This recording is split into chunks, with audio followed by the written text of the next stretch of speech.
Welcome back to the Chicago Tomahawk. I'm Mike, and I got my line mate Matt with me. And today, there really isn't much Blackhawks news because we had the All Star game this weekend, and guys got some time off, and it actually brings up a lot of interesting points. A lot of the guys in the league, they get to, go on vacation, they take a week off or what have you, but the guys that are in the All Star game, they have to go down and participate in the festivities. And I think that in some ways that it's reached a boiling point this year. Considering that the All Star game is in Toronto, you would think that the festivities would be, incredible and everybody would want to be there. But I think that Nikita Kucherov is somebody that he just didn't want to be there, man, and this brings up a couple things. Number one, in a way, I think that these guys should get that extra time off if they are going to the All-Star game so they can have that break just like everybody else does. How do you feel about them having a break, Matt? Yeah, I think it should be up to the players, quite honestly. I mean, it is an honor to be selected to be an All-Star. But I watched a little bit today. You're not really getting, 100% effort out there. Yeah. And I mean, I saw Pasternak skate one in, and Crosby was actually in front of the goalie, and he just kind of skated off towards the boards, and Pasta had a clean shot. And I mean, it would suck to be a goalie in these things for sure, but I'm just saying, you're not going to get guys blocking shots and stuff like that. It's fun. But, like you said, a lot of these guys take time with their family because they're on the road a lot, Sometimes they're gone for 2 weeks and we're human, that you need time to, go on vacation and, enjoy the sun and not worry about work. And right. For a lot of these guys like Kucherov, it seems like I'm sure all of his buddies down in Tampa were, catching some sun and sending him texts like, "Hey, we're living it up down here. What are you doing?" And he just in Toronto, he looked miserable. I mean, and to be honest though, the drill that he was doing, you're skating, you're shooting pucks at literally milk crate looking box things for points. It's dumb. I mean, the skills contest was dumb to me, and I've always enjoyed the fastest skater, hardest shot, and maybe the breakaway contest and stuff. But it's just kind of lame to me now. The whole format of there's 4 teams now, and the 2 teams from they'll play each other. The winners play after, and it used to be All-Star weekend. You get there Friday night. I think the skills used to be on Saturday, actually, and then the actual All-Star game was Sunday, and it was always East versus West, or North America versus the world, or Campbell versus. I was just talking to our buddy, the Brush Line, about it. He goes, I can even tolerate the North American All-Stars versus the world, and I didn't like it over this crap. So, for me, it was just.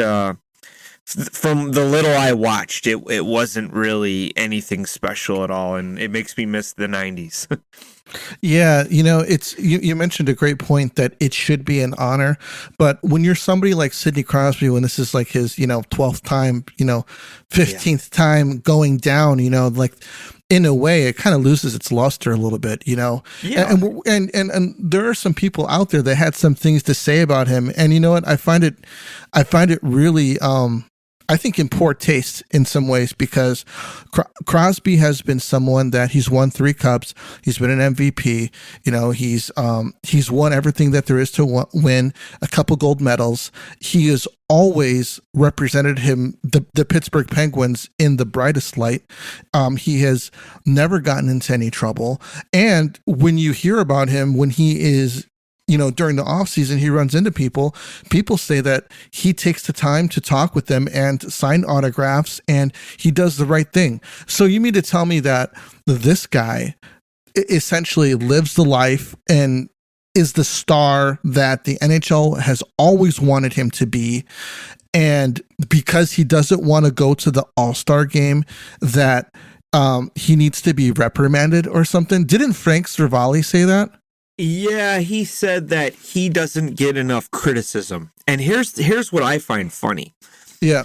He missed the draft on Thursday night.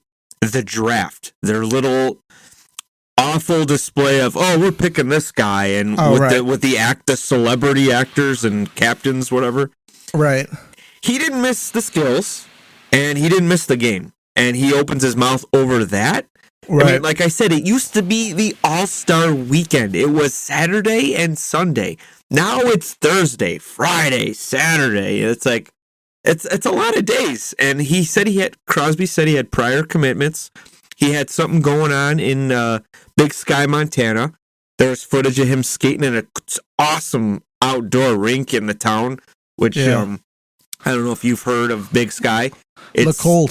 it is a huge ski town. It used to be a hidden gem until all these people started hearing about it. So now it's like the place to go. And Sid was out there skating, enjoying it was a beautiful day. It looked like he was skating up and down and firing some pucks. Was John Dutton overlooking everything? Who cares? He missed a draft. Like, really? He didn't miss the skills. He was there for that. He looked good. He looked good sitting next to Connor Bedard. That was Connor's hero, and it was cool that, Sid came up to him, and they took a nice picture together, hey, maybe this is a passing of the torch type of thing, I'm not ready yet, but pretty soon type of deal. But yeah, Frank, whatever his name is, the guy who is literally the same age as Crosby, but looks like he's in his 50s, should be the last guy criticizing a guy that's been playing at the highest level of hockey you could play. Yeah. I don't know if you know this, but Sid also spends a lot of time in hospitals visiting kids. Yeah. Sure, his charities are unbelievable, and I've always seen him deliver season tickets to fans every year, which is something that I wish the Hawks would have done. That's a great idea, and like you surprise the season ticket holder with the best player in the team, ringing your doorbell, hey, here you go, stuff like that. But I will be honest, the first year I watched Crosby, I noticed that he did whine a lot. He had a reputation of being a baby. Like, I remember Darian Hatcher, when he was playing with the Flyers, would just absolutely light him up all the time. Like, just like annihilate him, hit him, and welcome to the NHL kid type of thing. But as he grew, man, like, he was just a complete professional. And it's like, how can you not root for the guy? So, yeah. I mean, for that guy to say it, the dude looks like he can't even bend over to tie skates. So he's the last guy that should be criticizing anybody. Yeah, I just think that it was, especially Crosby, that he should be criticized more. It's like, what does that mean? So here's the thing. You don't need to criticize people if they don't deserve to be criticized. Yeah. I mean, unless that there's some other kind of barometer that that he's looking at on how you criticize people, like a personal vendetta. Did he not give you an interview or something, or are you bitter? Right. Something really dumb. Yeah, he's probably bitter over it. Probably the same thing with Kucherov, because he was talking. And I love Kuch. I thought he was the story of the he at least made it interesting. Yeah, they're calling him NWO Kucherov. He turned heel. He's got his he's got the Hollywood Hogan persona. Like, he just doesn't care. And he everyone, did score. Hold on. He scored today too, and it was hilarious. For everyone who doesn't know, Kucherov gave absolutely minimal effort in his skills competition. Honestly, it was hilarious because he clearly didn't care, man. And in a way, I guess for the fans, they are expecting these guys to show up and show what they can do. You look at McDavid, man. He gave. It looks like he gave a really great effort. McKinnon gave a great effort. And you can't. And surprisingly, Matthews did too. He fired it, I think, from the close to the circles, man, for his little doing the obstacle course and then shooting it through that hole at the end. There's like a hole in the in the goal, and it was pretty far, man. And people are like, whoa. The guy's a sniper. His best goal scorer we're gonna see for many years to come. Yeah, and that was really cool to see. Trying to put on a show for everybody, and yeah, it's hometown team. There's only so much that these guys can do. Maybe something needs to be done about the All-Star game where they make it enticing for the players to want to be All-Stars and go to the festivities, and something for the fans for when they're there. What they want to watch. I didn't think that the skills that they were doing were bad, but I thought that in some way the stuff is always kind of forced down your throat, and you don't really these guys really don't get to show their personalities in a way. I mean, putting on a backwards hat or putting on a beanie isn't really showing anything. And the NHL needs to figure out a way to do that, to let these guys show their personalities essentially. Yeah, I'm with you on that. I think Mitch Marner has a good personality. I think he's always out there, interacting with the fans, and he's doing his little dance moves and stuff like that. He seems like a cool dude. Yeah. McDavid is just, I think he's just serious, he just wants, and there's nothing wrong with that. Yeah. He's just a serious guy, and it just seems like he's not like letting loose, and I feel like Crosby's like that too, but you see Crosby out there smiling, looks like he's having a good time. He's lightened up a bit. He has, and then you look at Bedard's interviews, it's like, whoa, kid, go outside, get some sun, because you just like, he looks so stiff too, but he's 18 and it's different. Yeah, he is. He's getting cameras put in his face that it's probably never happened like that before. But the best personality ever, I think, is JR. I mean, that guy, he's just so incredibly honest, and he's just down to earth, and he's like your crazy uncle type of guy, he'll say the cool stuff, and he'll skate up to Danny Heatley, and he'll be like, hey kid, 4 goals, the good news is you're gonna get that car, but the bad news is your face is gonna be on the every TV news tonight because he was so ugly looking. Yeah. But I mean, there's really no guy with personality out there anymore. Yeah, and it's kind of hard because, especially if the NHL is, going to suspend you if you say something that they don't want you to say or what have you. Especially for Bedard. I mean, he goes to the All Star game and he's around all these studs, man. Like McKinnon, Barzal, Cale Makar. Yeah, you could tell that he wanted to get out there, man. Especially competing with these guys to see where he stands. Do you know what I mean? I mean, yeah. I like I said, his shot is like Austin Matthews, like their releases, like I think, I really truly believe Connor Bedard will be the next 50 goal scorer for our Blackhawks history. And he just needs a guy like a Mitch Marner that will get him the puck, get him the space, and I think Bedard is just, his shot, it's just the sky's the limit with him. I think he's just going to get better and better. He's so young still. He's going to get stronger. And I'm excited for him. Yeah, I am too. Cale Makar, man, he had a 102.5 mile per hour slap shot. That's weird to me because it did not look like that at all. Like, yeah, in the 90s, man, when you seen Al McGinnis lining up, you're like, holy shit. Well, that was like 107 though, with a wood stick. Yeah. And then you had guys like Brett Hall, who I think Brett Hall was the first guy to ever shoot in the hardest contest, and it was like 87 or something. But I feel like his shot was so hard, though. It was, and I know his dad. They said Bobby, his dad was. I think he was in like the 103 range. They clocked it once, and I mean, can you picture yourself in net with no face mask?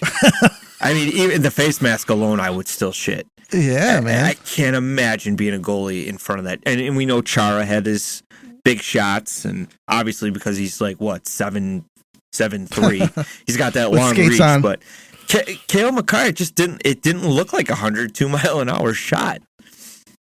Yeah, he's a stud though, man. Yeah, skating is unbelievable, and man, I think I saw him and Bedard actually sitting together. They were probably talking about who's like what kind of curve in the stick or what kind of flex, stuff like that. He was doing that with McKinnon too. Yeah, I think they were ganging up on him like, hey.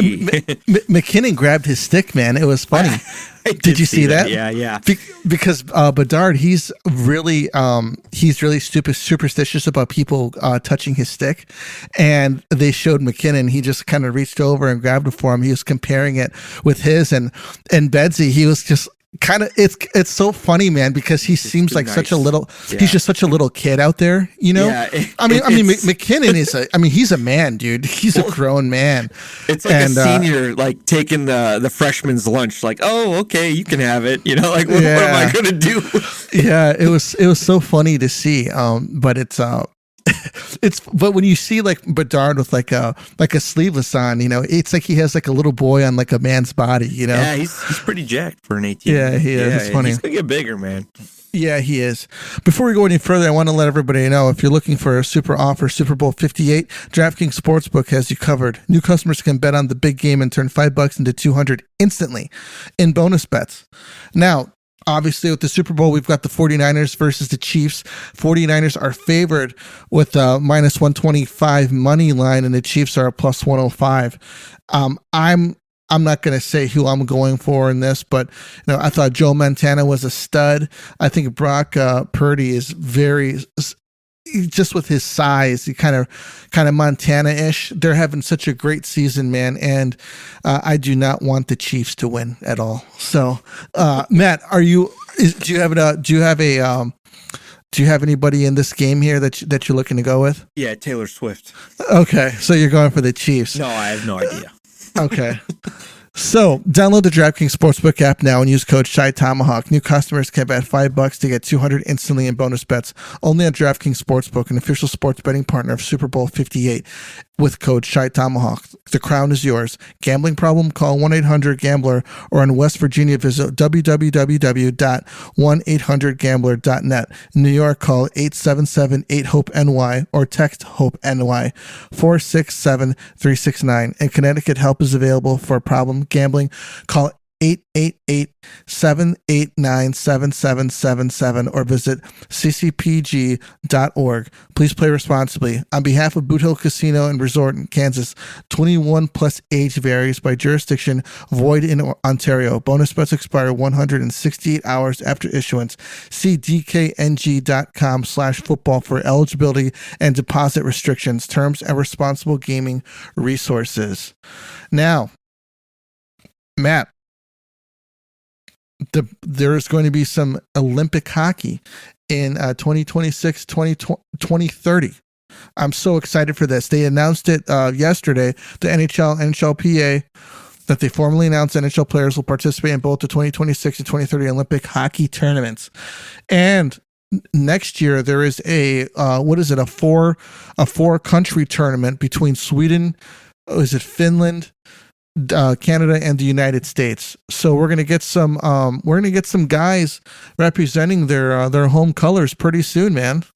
Yeah, I'm excited about this. I love when the pros are in the Olympics. So the 2010 was an awesome Olympic year. I remember, I think it was a lot of Blackhawks represented that team.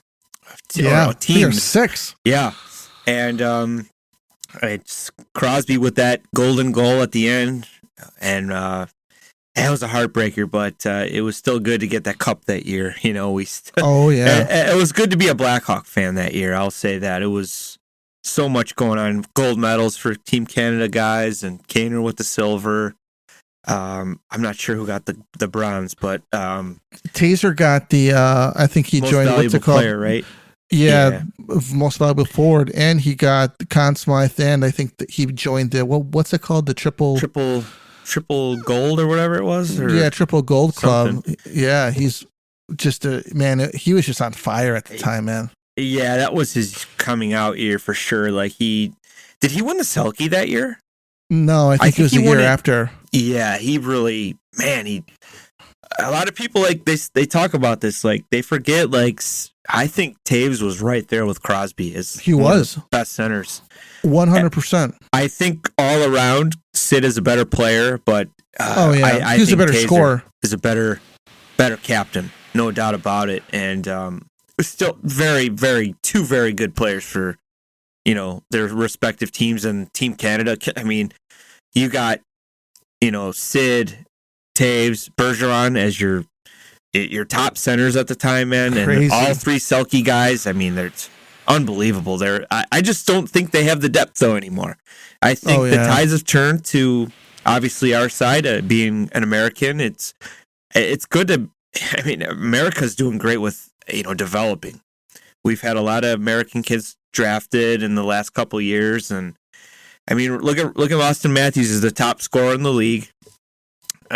He's probably going to be the top scorer in the league for probably the next decade. And he just got so many good, like DeBrincat. He's kind of, I just can't believe this is his third team, and he's been an all-star everywhere he's played. He's just so good. Except Ottawa. He wasn't an all-star with Ottawa, was he? I don't know. I don't remember. Well, he could have been. I mean, he had a rough year with Ottawa. I don't think he wanted to be there. You could clearly tell, like he was just like, oh God, I got to finish this last year and hope to God I get traded. Hope I get paid. I mean, I just think, I think we're gonna win the gold. Honestly, I think we have the deepest depth roster, goaltending, coaches, everything, and I think Russia is gonna put up a fight with Canada for maybe the second best. And I just think Canada, the goaltending is you look at it compared to the others, it's oof. We got Hellebuck, we got Ottinger, we got Thatcher Demko, and now with the thing going on with the World Juniors, the sexual whatever it was up there, Carter Hart might not ever play again. So that's another goalie that's crossed off that list. I think they have Aiden Hill or something.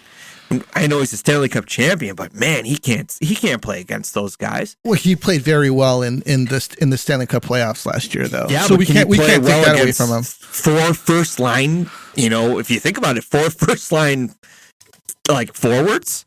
Yeah, you got the Kachuk brothers, you got the Quinn, the Hughes brothers, and then all 3 of them are probably going to make the team. I just think it will be USA, man. I've only named a couple, and I mean, there's some really good defensemen that are coming up, and I mean, for Team Canada, the one guy that I would cheer for is probably going to be Bedard. You got to think he's going to make that team. Yeah, I wonder where he plays though. Yeah, I'm sure it's going to be very interesting because he is because he's so young. Number one, and number two. Because they're going to have practice, they're going to have tryouts and sessions and things like that, and it's going to be, where does this kid fit in? Yeah, I mean, I think honestly, dude, I would love to see him with Mitch Marner, just a guy that can feed him that puck, get him space, and let him do his thing like Austin Matthews. It's almost like looking at a mini Austin Matthews, in my opinion. I think I see a lot of their games similar. Their shot is so good, the release is so good, and man, I just there was a lot of jokes with he was passing to McKinnon, and they're I saw a tweet, the guy's this is Connor Bedard's first time passing to NHL players, and it's oof, man, that's a burn. Because I mean, it's mean, yeah, but it technically, I mean, we got a lot of role players on our team. We got some bottom 6 guys, but they're still NHLers. They're NHLers for sure. But and I think that it's kind of bullshit. Guys. They aren't top 6 guys, man. But I think that it's kind of bullshit to say that they're not NHLers because they've earned it, man. Tweet. I mean, I think it's funny because I'm a sarcastic dick, and I get it. It was just trying to be funny and stuff like that. But it had to be cool for him to be passing to a player McKinnon. like Nathan McKinnon. It's holy shit, this guy's leading this guy's 1 point behind Cooch. This guy's a Stanley Cup champion. He's just a monster out there. It had to be really cool for him. But I mean, that's what I would do for if Bedard should be on that team, no doubt about it. He's a game breaker. I think he'll be probably a top 6 guy if he's having a good year next year. But I mean, you have to take him. He's too talented not to. Yeah. Yeah, the goaltending's really, and you know what, man? I think that Finland and Sweden, dude, they're always there, man. They're always there lurking, because a lot of attention always goes to Team USA. Yeah. It always goes to Canada and Russia, but Sweden and Finland are always there lurking in the background and waiting to surprise people. And they do all the time. What do you think about those two squads? You know what? I like to see, like, there's a difference between North American hockey and European hockey. Yeah. If the Canadians play physical, which they won't because it's going to be a skill. Like you want first line guys on each line. So you're not going to see the physicality as much. But like if they got back to that way, like how they played in like the 95s, you got those guys finish check. Like Darian Hatcher, he's not going to let you get near that net. He will kill you. Yeah. Like if you played that way and weren't so like one dimensional, like the defenseman, I'm sure Cale Makar will be the top dog for Team Canada. He's not a physical player. He's the guy who keeps the puck away from you. So that's the thing. It's kind of like now it's kind of like even. You know what I mean? They play that fast European non-physical hockey. I think it sucks at times. It's very boring. But getting back to the NHL playoffs, that's when guys start throwing their body around and making it hard. I mean, they're not giving anybody space. That's what I would like to see. Like say USA Canada play against a team like Sweden and Finland, because you're not going to get any physicality from those guys at all. It's just finesse and we'll outskate you, we'll skate circles around you type of thing. But honestly, who do you got for Sweden? I mean, who beside you got your Victor Hedmans, and I mean who else is out there? Elias Pettersson? I think he's Sweden. He's like, but who's he going to play with? I just don't see that roster deep enough. Yeah, I agree. I mean, you got Peter Forsberg back in the day. You got Matt Sundin. You had some really good players. And Henrik Lundqvist was in. I think he was in that probably 2010 for Sweden. He was very good.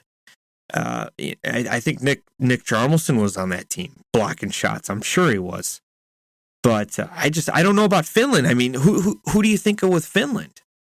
I have no idea. I mean, like I think Teemu Selanne, and now you got guys like Sebastian Aho. Yeah, he's good, but is he a guy like a game breaker? I don't think so. I don't think so, man. Teuvo Teravainen type of guy. There's some good Finns out there, but I mean, you look at USA's roster, it's just like, oh my God, it's just loaded with talent, and there's still guys that aren't even on that list that could be, amazing. Yeah. You're right about the ice is going to be bigger too. Yeah, you got more space, and you give Cale Makar a lot of space. Watch out. Not good. Watch out. He can already make space for himself, Yeah, I mean, he can do those spins in a phone booth. That's how good of a skater he is. So, yeah. I mean, it's USA or Canada's medal, to be honest. That gold medal, I just don't see any other team that can compete with those two. And Russia, yeah, maybe. The goaltending for Russia is amazing. You got Vasilevsky, you got Shesterkin, Sorokin. It's like, whoa. But keep in mind, like, who are you going to play in the big games? Like, you got to pick one. I got to pick the big cat Vasilevsky, the guy who's got 2 cups. But obviously, USA, I think I would, right now, the way Connor Hellebuck's playing, I think he's probably the best American goalie. Thatcher Demko's really good, but you're going to have 2 guys on the bench, so you got to pick the right guy. And Canada, man, I have no idea unless somebody comes out of nowhere, like as a rookie next year. I think that's going to be like it's like the Toronto Maple Leafs. They're a very good team, but holy shit, who's in net? That's like the biggest problem you got. Do you think that Ovi's going to be able to play? I think they owe it to him to get. I think he's really slowing down, man. He is, man. His hair is getting really gray too. It's insane. Oh, it's almost white. It's almost like he looks like he's 50 years old and he's like in his late 30s. It's insane. I think that that father time is starting to creep into the conversation here? I think he's going to inch his way to get close to Gretzky as he can. And unless a crazy injury happens, I think he's going to do everything it takes. I mean, I respect him. He's played on one team, his whole career, and the ownership and him are very close, and you don't see that a lot, man. Like, you see these guys, they're jumping around. You look at Gretzky, even jumped around. He was with the Oilers, obviously, the Kings, St. Louis Blues for like 10 minutes, and then the Rangers. Ovi's done it with one team. That's super impressive to me. Yeah, it is. I'm just, we're already halfway through this season. We still have another half a season to go before, they do like this. Actually, Russia's not going to be in the 4-team thing next year, but the year after. So we're 2 years away from this. Like, what kind of condition do you think he's going to be in 2 years? You know what? I could see him being like on the team, but obviously he's not going to be, standing out there with Kucherov and, like the other top stud Russians, Yeah. It's Kuch is probably still going to be I would say Kuch is probably the face of Russian hockey now, with the goaltenders that they got. I could see him be like, you don't want to say like a fourth line role, but I could see him just being there because he's done a lot. Power play. He's done a lot for Russia and the hockey. I mean, a lot of Americans liked Ovi. I like Ovi. I thought he was great when he came in, scoring those insane goals like on his back and stuff. And I actually got somebody gave me a Russian Ovechkin jersey. I'm like, oh, thanks. This is cool. And I made the mistake of wearing it to a Hawks game once when they played him. It was actually against Nikolai Javibulin was our goalie, and it was Tony Esposito night. And that's when some Hawks fans were just kind of coming out of the weeds after not watching, and Ovechkin sucks, Capitals suck type of things that were said to me. And I turned around and it's a Russian jersey. And Russia sucks. I'm like, hey, okay, dude, give me a break. This guy's got 50 goals. All right, calm down. He's awesome. But man, I think definitely he's been great for the NHL. I think Ovi's been Ovi's a guy that has a good personality. He's always joking around, having a good time. You could tell he just loves playing. So I think he's been a great ambassador for hockey, and I hope he's still around for that Olympic or whatever. That tournament, I think keeping Russia out of that tournament's kind of, it's not the hockey players' fault what's going on over there. And I just think it's kind of weird that they would leave Russia out, because you got to consider them a powerhouse with, hockey talent coming into the NHL. It's just, I don't think it's fair that they're getting penalized for that. Yeah, I was going to say, Ovi, I think in a way really helped out Sidney Crosby, because Crosby was, the kid. He was going to be the face of the NHL, because he was such a highly touted prospect. And Ovi came in too, and he didn't steal some of that spotlight, but I think that he helped with carrying some of that load so that Sidney Crosby didn't have to do it all by himself. Do you know what I mean? Yeah, for sure. And they're two different players, obviously. Ovi's the shooter. Sid was mostly the playmaker, and there was a time where it's like, okay, who do you got, Sid or Ovi? And people would pick. I don't like Crybaby Crosby. I like Ovi. And then I feel like it flipped a lot. People got sick of Ovi and would flip back over to Crosby. But they've been the two faces. Like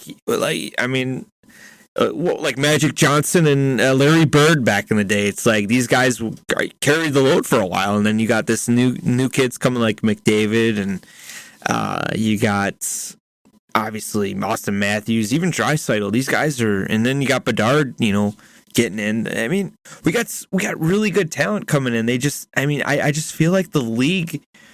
They don't like advertise these guys. I will admit they are doing it with Bedard. People are probably getting annoyed, like, oh, Bedard again. Oh my God, I'm getting tired of this kid. But this kid's probably going to be the face one day. By the time he's, I would say 2-3 years in the league, he's probably going to take off and be like McDavid. I think he's going to just tear it up, be at the top of the leaderboard, putting up 4 points a night. That's just the type of player he is, and the NHL has to showcase. And I just don't think they're doing it enough with like McDavid and Matthews. And ESPN is, I think they're boring. They got to do something to get, like, the NBA does a great job, I think. I'm not a big fan of basketball since like the Jordan days, obviously, but I'm always seeing like LeBron and all these guys are always, advertising, and same with football. Like Mahomes, the Chiefs, like, oh my God, these guys are freaking everywhere, And now, I mean, even the women are getting involved. Like women fans, it's not like that with hockey. There are a great bunch of fans that are women in hockey, but I mean, there's just not enough of them, and hockey just got to do a better job of spreading their, like, just getting it out there and getting these kids like more publicity. Yeah. Yeah, 100%. It goes to, the NHL, that they need to start taking some risk, man, and to grow the game, because it benefits everybody. It benefits the fans. It benefits the leagues. It benefits obviously the players. That helps bring in more revenue for the league, which obviously helps the players earn more revenue because they get better deals. And the NHL, man, to be honest with you, I think that they get an F for growing the game. I mean, they're talking about bringing a franchise back to Georgia again. Failed. For the third time. That doesn't make any sense. It shouldn't even be considered. It shouldn't be considered at all. But who cares if somebody in Georgia has the money to do it? It doesn't matter. Can you get people to show sell up? Tickets. You have to. And I mean, Colby Armstrong, when he got traded from Pittsburgh to Atlanta, he's like, no one gave a shit about us. It sucked playing there. And if you got, like, sure, maybe the owner has money and he could afford not to have, sellouts and stuff like that. But you're not going to get players to come and play for you unless they're drafted. And it's like, by the time, they hit UFA status, they're gone. It's going to be like Columbus all over again. That's what's going on in Columbus. Once, like, you see guys that are like, wow, this kid's going to be good. But he's 26. Nah, I mean, I want to play for a bigger market team. There's no chance in hell it's going to work in Atlanta again. It's not. And then they want Salt Lake City, which, okay, cool. Different city, but it's a risk. I honestly think the league's fine the way how it's set now. I think they need to focus on the Coyotes. Yeah. That's what you need to get. How can they make them? Absolutely. Yes. How can we make them profitable? Exactly. Before you worry about more teams, let's fix the one that's failing in a college stadium before we jump over to another franchise. And can we actually, I mean, there are a lot of good players out there, but we have to think like, hey, we need another 50 players now. That's great opportunity for kids like that want to get drafted and stuff, but is the talent good enough for that? Like, you don't want a team coming up and it's like, hey, we got like 3 good players, but the rest of them are kind of like minor leaguer type of guys. It's going to be terrible. So, well, I think they're looking at Vegas and they're looking at Seattle and how they've been able to, it's not like it was Ottawa in the 90s and they were brutal for like 15 years, It's, Vegas, they won a Stanley Cup within 10 years of being an organization. 5, right? Yeah. I'm just saying. Oh no, under a decade for sure. Under a decade, which is pretty impressive. You're looking at Seattle, who last year they beat the defending champions in the opening round. So these teams were able to put together some good squads. And what I'm saying is are you thinking that if we start another team somewhere, that this is going to be replicated for a third time? Look at Clayton Keller, man. He's playing great in Phoenix. Why aren't we promoting this kid? And or why don't we move? Let's just say it failed, dude. I get it that you want people to watch hockey in Arizona, but after 30 years? And if that place isn't selling out by now, it never is going to. Let's go somewhere else where people want to watch hockey. Take a survey. There's so much data out there. Who wants to watch hockey? I hear Texas wants another. They want Houston. Another team. Yeah. Houston. It can. They have basketball. They have football. They have baseball. Why not give them a hockey team? They have a great opportunity there because they have a fan base there of people who love sports, and it's like, hey, look, we got another sport for you to watch during the wintertime, you know? Yeah, I'm with you. I think, but here's the thing: you have to have two. Then you need two cities because you need an even number. You know, you got to have one more Eastern team, and you got to have one more Western team. So for me, Salt Lake City would be a good idea, and I also hear Quebec City. The Quebec Nordiques were a team back in the day, and they drafted a lot of good players, and it's Canada. They're probably going to sell out season tickets in less than 5 hours if they get a team there. It's guaranteed. The Jets are doing a great job. The Jets are doing already have a stadium. Exactly, and it's Canada. It's a no-brainer slam dunk for the NHL. I mean, anywhere in Canada, anywhere in Canada is better than Phoenix or Glendale, Arizona, wherever the hell you're going to play them. But that for me, fix the Coyotes problem before you start thinking expansion. You need to take care of your backyard before you worry about your neighbor's backyard. That's how it should be. Yes, there's some good players in Phoenix. Cool. The fans are going to be upset that they leave, but sorry, it's just not. In the end, it's a business, and the NHL is pretty much, running the Coyotes, correct? Aren't they like? I'm not sure if they have an owner, but this is an opportunity for them to move this franchise to Quebec. I think that would be a great idea. Move them back out east, and then you could put in a team like in Salt Lake City if you want to take that risk. I think it was the owners of what's the basketball team? The Jazz? I think they're the Jazz, right? Yeah, the Utah Jazz. They got the money. Team there. They want a new building. Could it work there? I don't know, but it's worth a shot. They seem like a good sports city. They go for it. But you got to fix the Arizona problem first. Yeah, and I think Columbus has a good fan base, but what's going on there sucks because they get these big name guys. Like, you remember they traded for Panarin, and they had some good players. They had Seth Jones for a while before we took him, and they drafted Zach Werenski. Do you think he'll last there? I don't think he's going to last there. Johnny Hockey was a big deal for him, but clearly Johnny Hockey didn't care about winning anymore. He wanted to get paid. So, he's playing in the NHL. He's making good money.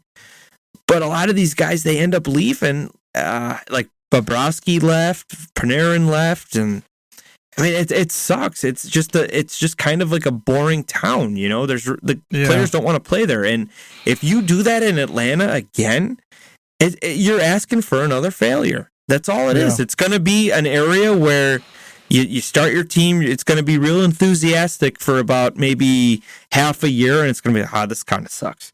And then there's going to be talk like, hey, let's relocate over here. Let's go to Winnipeg, where we'll sell out our tickets in 4 hours. And that was the greatest move they've done, the NHL. That Winnipeg is kicking ass right now. I mean, they play boring hockey, but they're contenders for the Cup this year. They're playing great. It's been a great move, great thing for the NHL. They got to do more moves like that. Grow a pair of balls and fix the Coyotes. Well, everybody, I want to know what you guys think. Are there any other cities that kind of stand out to you where you're like, hey, maybe we should move here, or maybe we should move, there that we haven't talked about? That would be a good idea. East Coast, West Coast. Let us know what you think about relocation. And, let us know what you think about, even journalists and NHL journalists afraid to, maybe stir the pot a little bit and be a little judgmental on players that they shouldn't be judgmental on. But that's all that we got for you this week. We'll catch you on the next one. This is the Tomahawk, and we're out of here.